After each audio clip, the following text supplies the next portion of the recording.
নিজের বিবাহিত স্ত্রী ও দুই সন্তানকে রেখে অন্য মেয়ের প্রেমে আসক্ত হয়ে পড়ে রাশিদুল শেখ। তাদের দুজনের প্রেমের পথে কাটা হয়ে দাঁড়ায় স্ত্রী জ্যোৎস্না বিবি। তাই তো রাতের অন্ধকারে স্ত্রীকে খুন করে স্বাভাবিক মৃত্যু বলে নাটক সাজান রাশিদুল শেখ। এখন গলা টিপে মেরেছে, গলাতে দাগ, গলা টিপে মেরেছে। দিয়ে এবার বাপকে ডাকছে, আব্বা তুমি আমার মার কি হইলো, এখানে হইলো আমার মার। তখন গেলছে যে বলেছে, জ্যোৎস্না জ্যোৎস্না তোমার কি হইলো, মানে অভিনয় করে অ্যাকচুয়ালি বলার মতো আমাদের ভাষা নেই। তাদের মেয়ে রেশমিনা খাতুন তার বাবার মুখোশ খুলে দেয়। ঘুম ভেঙে গিয়ে রেশমিনা দেখে মৃত মা পাশে শুয়ে আছে। সে চিৎকার করে কাঁদতে থাকে আর বলে, বাবা তুমি মাকে মারলে কেন? তখন তার বাবা তাকে বোঝায়, পুলিশ জিজ্ঞেস করলে বলবি তোর মা নিজে থেকে গলায় ফাঁস দিয়ে মারা গেছে। কিন্তু অবুঝ মেয়েটি বাবার কোনো কথা শোনে না। সে পুলিশকে সাফ সাফ জানিয়েছে তার মায়ের মৃত্যুর জন্য তার বাবাই দায়ী। বাইরে তখন বলছে, আব্বা আমার মাকে তুমি মারে ফেলেছো টিপে। তখন বলেছে, আমি মারিনি, কেউ যদি শুধায় যে কি হয়ে মরেছে, তো বললো গলায় ফাঁস দিয়ে মরেছে।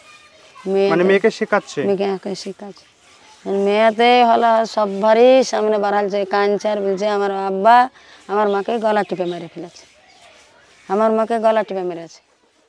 অবশেষে ওই গুণধর স্বামী রাশিদুল শেখ ও তার প্রেমিকাকে গ্রেপ্তার করেছে রানীতলা থানার পুলিশ।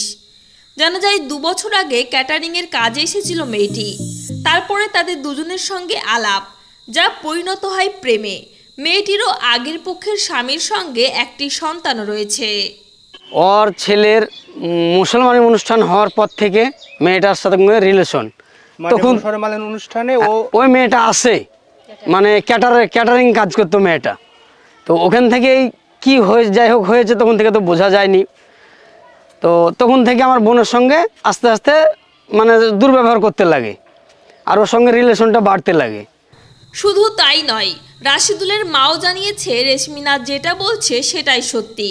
সেই নাটক করে সাধু সাজার চেষ্টা করছে এবং তার বাবাও জানায় ছেলেকে শাসন করে পারেনি। আমার সাথে বেটা বোর কোনো লং ললি নাই, ওই জন্য বেটাকে কোনো কথা বলতাম না, বকেও কোনো কথা বলতাম না। ওকে শাসন করতে যেতুক, ওর শ্বশুরের 7 গোষ্ঠী এসে আমাকেই মার ধরত। যা দেশের লোক কালকেও দেখেছে বহুত লোকে। তাহলে আমি কি করে শাসন করব? এবার বেটা তো এবার বলছে, জ্যোৎস্না, এবার চালাকি করে বলছে, জ্যোৎস্না জ্যোৎস্না জ্যোৎস্না উঠো কথা বলো, জ্যোৎস্না উঠো কথা বলো, উঠো জ্যোৎস্না জ্যোৎস্না গেছে। এবার হয়ে আল্লাহ লাগিয়া গেল, সব এবার পুতিনও বার হইলো ভাঙ্গে টেঙ্গে। মানে আপনার পত্নী যেটা বলছে যে আব্বা তুমি আমার মাকে মেরে ফেললে, সেটাই সঠিক, সেটাই সঠিক। ঘটনাটি ঘটেছে রানীতলা থানার লক্ষ্মীনারায়ণপুর গ্রামে। দুজনই বিবাহিত। দুজনের বিবাহ বহির্ভূত সম্পর্কের জেরে মৃত্যু হলো এক নিষ্পাপ মেয়ের, যার জন্য শোকের ছায়া নেমে এসেছে গোটা গ্রাম জুড়ে। এমন নরপশু স্বামীর কি শাস্তি হওয়া উচিত, এ প্রশ্ন রইল আজ গোটা সমাজের কাছে। Desk report, BTTV. না, আমরা আগে জানতাম না, আমরা এই 1 বছর থেকে আমরা জানতে পেরেছি। আমার বোন আমাদেরকে বলেনি, মানে ও চাপে চাপে রাখাচ্ছে, যখন না সহ্য করতে পেরেছে তখন আমাদেরকে বলেছে।